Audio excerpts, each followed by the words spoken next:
Welcome to Raghuvaran reaction. இன்னைக்கு இந்த video என்ன பார்க்க போகிறோம் அப்படின்னு பார்த்தீங்கன்னா, நேற்று நான் ஷூட்டிங் போயிருந்தேன். அதெல்லாம் நான் வீடியோ எதுவும் போடல. ஷூட்டிங்னா நான் இன்னும் வேறு எதனா சீரியல் படம்லாம் பண்ண போகிறேன்னு நினச்சிடாதீங்க. நான் விவசாயம் சார்ந்த ஒரு சேனல் வச்சுருக்கேன். அதை வந்து ஷூட்டிங்காக போயிருந்தேன். ஃபார்மர் எடுத்து வீடியோவை போடுவேன். அப்போ வந்து எனக்கு அதான் ட்ராவலிங்கில் இருக்கும்போது ஸ்க்ரால் பண்ணும்போது விஷயம் ஒன்று தெரிஞ்சுது. அது வந்து டிஎம்கே காரங்க வந்து பாருங்க, ஜென்ஸ் டிஎம்கே அப்படின்னு ஒரு மீட்டப் ஒன்று வந்து நடத்தியிருக்காங்க. எங்கே அப்படின்னு பார்த்தீங்கன்னா, அண்ணா அறிவாலயத்தில். இவங்க என்ன சொல்கிறாங்க அப்படின்னு பார்த்தீங்கன்னா, இந்த மீட்டப் நடத்துறதுக்காக பார்த்தீங்கன்னா நிறைய இடத்துல பர்மிஷன் கேட்டாங்களாம். ஆனால் வந்து டிவிக்கு வந்து கொடுக்கல அப்படின்றாங்க. என்ன காரணம் அப்படின்னா, ஏற்கனவே வந்து டிஎம்கே ஆட்சி வந்து டிவிக்கு கொடுக்கல, அதனால வந்து இவங்களுக்கு கொடுக்கல அப்படின்னு சொல்கிறாங்க. சரி, ஓகே, இருந்துட்டு போட்டு இப்போ என்ன பண்ணுறாங்க, இவங்க அந்த ஜென்ஸ் டிஎம்கே அப்படின்னு ஒரு மீட்டப் ஒன்று நடத்துகிறாங்க. மீட்டப்பில் வந்து பார்த்தீங்கன்னா ஒரு 500 பேர் வந்திருக்காங்க அப்படின்னு சொல்லியிருக்காங்க. இது நிறைய நிறைய இடத்துல அவங்களுக்கு இடம் தரலன்றதுனால அந்த அண்ணா அறிவாலயத்திலே வந்து நடத்த ஆரம்பிச்சிருக்காங்க. நடத்த ஆரம்பிச்சு நானும் வந்து ரொம்ப சந்தோஷப்பட்டேன். பரவாயில்ல, இப்போ இளைஞர்களை வந்து அரசியலுக்குள்ள வரணுங்க.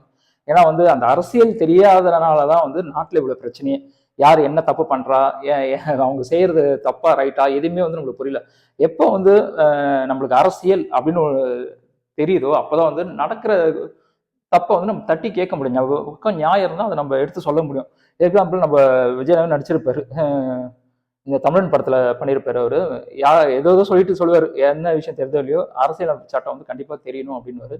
அதே மாதிரி அரசியல் தெரியணும். விஜயண்ணா டிவிக்கே வந்தது வந்து அரசியல் வந்து தெரிஞ்சது, இளைஞர்கள் தெரிஞ்சது. அதுல நானும் ஒருத்தனை நிறைய சொல்லியிருக்கேன்.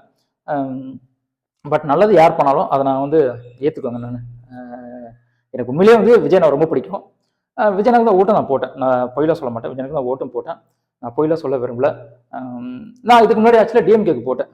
அதுக்கப்புறம் அரசியல்னா என்னென்ன யார் யார் என்னென்ன தப்பு பண்ணுறாங்க அப்படின்னு தெரிஞ்சவங்க இன்னும் நம்மளை ஏமாத்துறாங்களே அப்படின்ட்டு தான் வந்து நான் டிவிக்கு போட்டேன். இப்போ நான் யாருக்கு சப்போர்ட்டும் பண்ணல. நல்லது யார் பண்ணலாம் அவங்களுக்கு சப்போர்ட் பண்ணுவேன். ஏன்னா வந்து விஜய் நான் சொல்ற மாதிரி மக்களுக்கு நல்லது நடக்கும். ஏன்னா ஈகோ இல்லாத ஒரு அரசியல்வாதிங்க, அதை நான் ஒத்துக்கு தான் ஆகணும். சரி, ஓகே, நான் வேற எங்கேயும் போயிட்டேன். இந்த மீட்டப் போகிறோம். மீட்டப்ல வந்தோன்னா பசங்களால வந்து பேச ஆரம்பிக்கிறாங்க. ஏன்னா வந்து டிவிக்கு வந்து ஜெயிச்சது காரணம் வந்து இளைஞர்கள் தான் அப்படின்றாங்க. ஆமா, அது நம்ம ஒத்துக்கிட்டு தான் ஆகணும். ஏன்னா வந்து லாஸ்ட் டைம் எலெக்ஷன் வந்து ஓட்டு போட்டதோட இந்த தடவை ஓட்டு போலானது வந்து ஜாஸ்தியாகவே ஆயிருக்கு அப்படின்றாங்க. நிறைய இடத்துல பஸ் இல்லைங்க, இன்னும் வந்து போல் நிறையவே ஆயிருக்கும். அதுவும் ஒரு காரணம். ஏன்டா என்கிட்ட காசு டிவிக்கு ஓட்டு போடுவீங்களா, அதனால பஸ் ஓட்டல அப்படின்னு அந்த மாதிரி விஷயங்களும் வந்துச்சு. இப்போ அந்த என்ன பண்ணாரு நம்ம ஸ்டாலின், அவர் என்ன பண்றாரு, இளைஞர்களை வந்து அரசியலுக்குள்ள வர வைக்கணும் அப்படின்றதுக்காக தான் இந்த மீட்டப், ஜென்ஸ் டிஎம்கே மீட்டப் அப்படின்ட்டு. ஆனா இந்த வர வைக்கணும் அப்படின்னாரு. ஆனா இந்த மீட்டப்ல அவர் கலந்துக்கல. அவரும் வரல, உதயநிதி அவரும் வரல, மற்றபடி பெருசா யாரும் வரல அப்படின்னு நினைக்கிறேன் எனக்கு தெரிஞ்சு. ஏன்னா சில இந்த இன்ஃப்ளூயன்சர்ஸ் அவங்க மட்டும் தான் வந்து வந்திருந்தாங்க. சரி சரி வந்தாங்க. சரி, வந்த உடனே நானும் நினைச்சேன், சரி ஓகே, இளைஞர்கள் வந்து வராங்க. எந்த சைடு வந்தாங்க, என்ன இளைஞருக்கு வரலங்க, அரசியல் தெரியுனாங்க. அப்பதான் வந்து நம்ம இதில் சொன்ன மாதிரி தான் என்ன தப்பு நடக்குது அப்படின்றத கேள்வி கேட்க முடியும். அதுக்கான நியாயங்களும் நம்மளால வாங்க முடியும். அதுக்கப்புறம் இவங்க வந்தாங்க. வந்து கரெக்டாக வெள்ளிக்கிழமை மீட்டப் போட்டிருக்காங்க. எப்பவுமே வந்து வெள்ளிக்கிழமை மட்டும் எதுவுமே பண்ணக்கூடாதுங்க. நல்லதும் சரி கெட்டதும் சரி. ஏன் தெரியுங்களா, நம்ம பண்ற விஷயம் அடுத்த 2 நாளுக்கு லீவு நம்ம தான் வச்சு ட்ரோல் பண்ணுவாங்க. சரிங்களா, இந்த ஜென்ஸ் டிஎம்கே மீட்டப்னு ஒருத்தன் வந்தது. சரி, பசங்க வந்தானுங்க. நான் நினைச்சேன் ஓகே, நல்லா வந்து ஏன்னா டிவிக்கேவே தற்கூரின்றானுங்க, இவங்க நல்லா தெளிவா இருப்பாங்க, தெளிவா பேசுவாங்க அப்படின்னு நினைச்சு அவங்க வீடியோ பாக்குறேன்.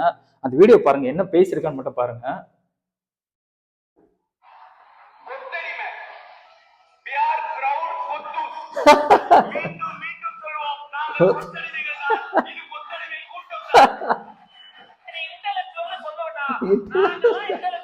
இன்டலெக்சுவல்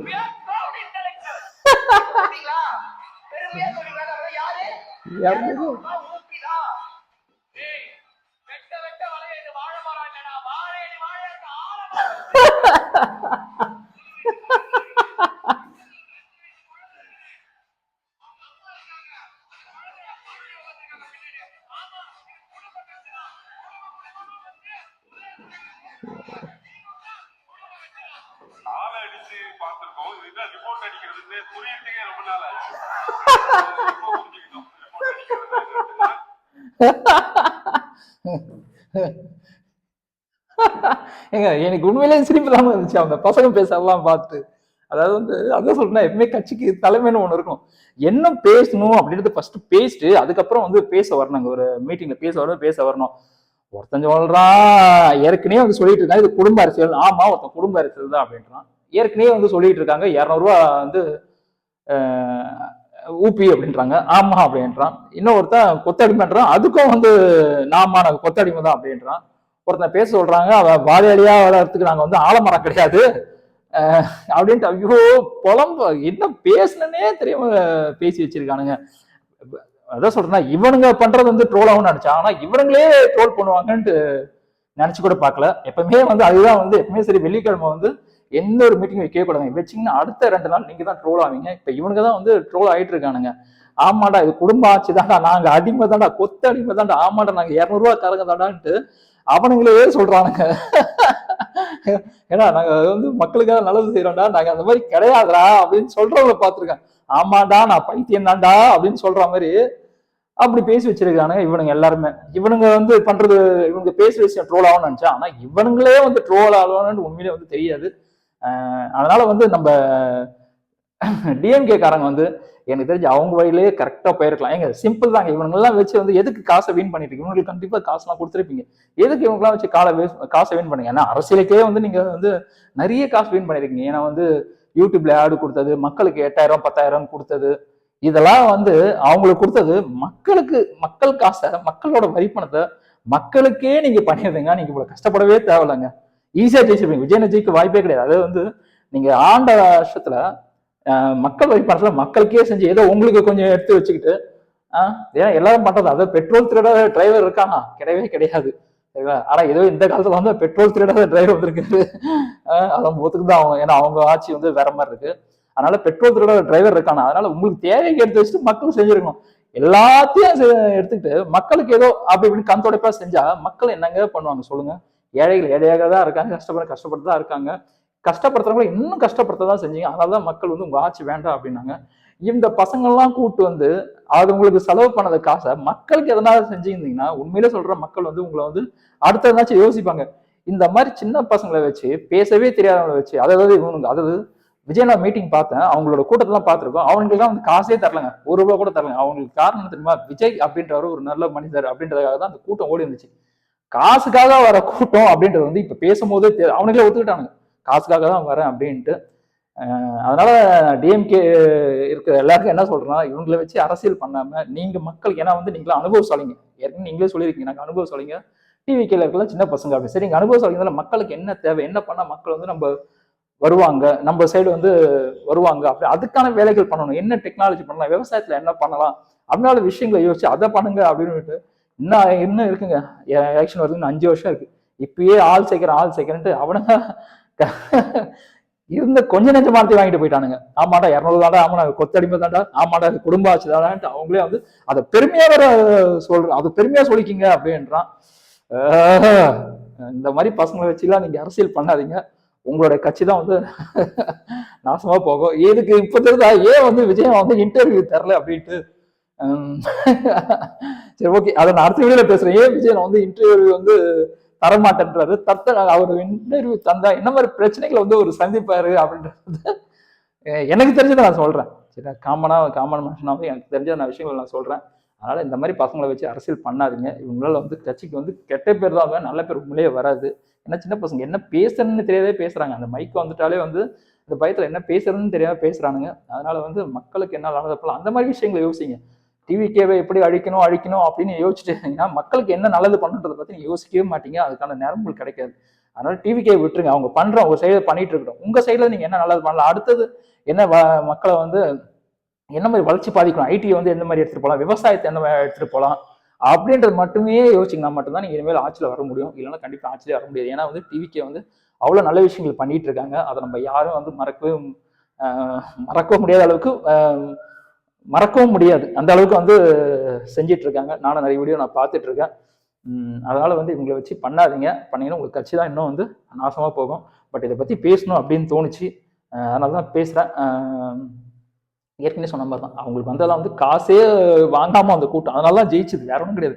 நீங்க காசு கொடுத்தா ஜெயிக்கலான்னு அர்த்தம், அவங்க வந்து காசை பெருசா விஷயமா நினைக்கலன்னு அர்த்தம். அவங்களுக்கு காசு முக்கியம் கிடையாது, அவங்களுக்கு தேவையான ஒரு நீதி நியாயம், ஒரு தப்பு நடந்தா அதை டக்குன்னு கேட்கணுங்க. இப்ப கேட்குறாங்க, எதனா ஒரு பிரச்சனை வந்து டக்குன்னு கேட்க, டக்குன்னு ஒரு முடிவு கிடைக்குது. இப்போ போலீஸ் ஸ்டேஷன்ல போலீஸ்காரன் தப்பு பண்ணா டக்குன்னு இமீடியட்டா பனிஷ்மெண்ட் கொடுக்குறாங்க. ஆனா உங்க ஆட்சியில அது அப்படிதான் ஆயிட்டு இருக்கு. அதுதான் பிரச்சனை. சரிங்களா? அதனால இந்த மாதிரி விஷயங்கள்லாம் பார்த்துட்டு இவங்க என்ன பண்றாங்க, டிவிக்கு என்ன பண்றாங்க, நம்மளும் அந்த மாதிரி நல்ல விஷயங்களை பண்ணா மட்டுமே மறுபடியும் நீங்க ஆட்சியில் வர முடியும். அது வரைக்கும் நீங்க ஆட்சியில் வர முடியுன்றது வந்து கனவு கூட காணாதீங்க. உங்களை வச்சு சும்மா வந்து ஜபரிதஸ்தா வேலை வேணா காட்டலாமே தவிர உங்களை வச்சு எதுவுமே வந்து பண்ண முடியாது. இதுலயே எத்தனை பேர் விஜய்க்கு ஓட்டு போட்டிருக்காங்கன்னு வேற தெரியல. கண்டிப்பா இவங்களும் வந்து விஜய்க்கு ஓட்டு போடுவாங்க. ஏன்னா வந்து எல்லாம் மெச்சூர்டே இல்லாத பசங்க என்ன பேசுனே தெரியாம பேசுறாங்க. அதனால இந்த மாதிரி இன்னொரு விஷயம் என்னன்னா, இந்த மாதிரி நீங்க மீட்டப்லாம் பண்ணும்போது இங்க கூட இருங்க. ஏற்கனவே ஒரு தாட்டி பிரேமலாதா அவங்க மானத்தை வாங்கினாங்க. இங்க பாலியல் குற்றங்களை தவிர அண்ணன் மேல எதனா குறை சொல்ல முடியும் அப்படின்னு அவங்க ஏற்கனவே ஒரு தாட்டி மானத்தை வாங்கிட்டாங்க. இருக்கிற கொஞ்ச நேரம் மானத்தையும் இவங்க வாங்கிட்டாங்க. இன்னும் உங்களுக்கு மானம் போகக்கூடாது அப்படின்னு நினைச்சீங்கன்னா என்ன பேச போறோம் முன்னாடி கேட்க என்கிட்ட பேசி காட்டுட்டு அதுக்காக உங்களை பேச சொல்லுங்க. இதெல்லாம் இருக்கிற ஏற்கனவே மானம் போயிடுச்சு, மானமும் போச்சு, பதவியும் போச்சு, எல்லாமே போச்சு. இருக்கிறத இனிமேல் தக்க வச்சுக்கணும்னா இந்த மாதிரி விஷயங்களை பேசாம நாட்டுக்கு என்ன நல்லது பண்ணலாம் அதை மட்டுமே பத்தி யோசிங்க. ஏன்னா நான் தமிழர் கட்சி அழிஞ்சதுக்கும் காரணம் அதுதான். டிவிக்குன்னா எல்லாரும் மனசுலையும் பதியறது அந்த விஜய் அப்படின்ற வார்த்தை. யூடியூபை திறந்தா விஜய்ன்ற அந்த இதுதாங்க இருக்கு. என்ன ஒரு நியூஸ் போட்டாலும் அதை விஜய் தப்புனா அவன் மக்கள் மனசு விஜய் விஜய் விஜய்ன்னு தான் ஆகும். சரிங்களா? ஒருத்தன் விஜய் போவே ஆயிடுச்சு. சாட்டைக்கு அந்த அவன் பேர் வந்து மாரிதாஸ், அவனுக்குலாம் வந்து விஜய்ன்ற வார்த்தை தவிர அவன் பேசுற வார்த்தையில விஜய் வராமே இருக்காது. அந்த அளவுக்கு வந்து ஆயிப்போச்சு. அதனால விஜய்னா அதுதான். அதை விட்டுட்டு டிவிக்கு மறந்துட்டு நீங்க என்ன பண்ண போறீங்க, என்ன பண்ணலாம் அப்படின்னு வளர்ச்சி பாதையை பத்தி யோசிங்க. நீங்க வரதுக்கான வாய்ப்புகள் இருக்கு. எல்லாம் டிஎம்கே மாதிரி இது ஏடிஎம்கே மாதிரி நான் தமிழர் கட்சி மாதிரி உங்க கட்சியை வந்து கண்டிப்பா ஒரு நாள் அழிகின்றது வந்து எந்த விதமும் கிடையாது. அதனால வந்து இந்த மாதிரி சின்ன பசங்களை வச்சு பேச வைக்காதீங்க. உங்க கட்சி தான் நாசமா போகும். பட் இதை பத்தி பேசணும் அப்படின்னு தோணுச்சு, அதான் பேசினேன். மறுபடியும் அடுத்த ஒரு வித்தியாசமான கண்டென்ட்ல உங்களுக்கு சந்திக்கிறேன். அது வரைக்கும் உங்களுக்கு உங்கள் ரகுவரன். Tata bye by.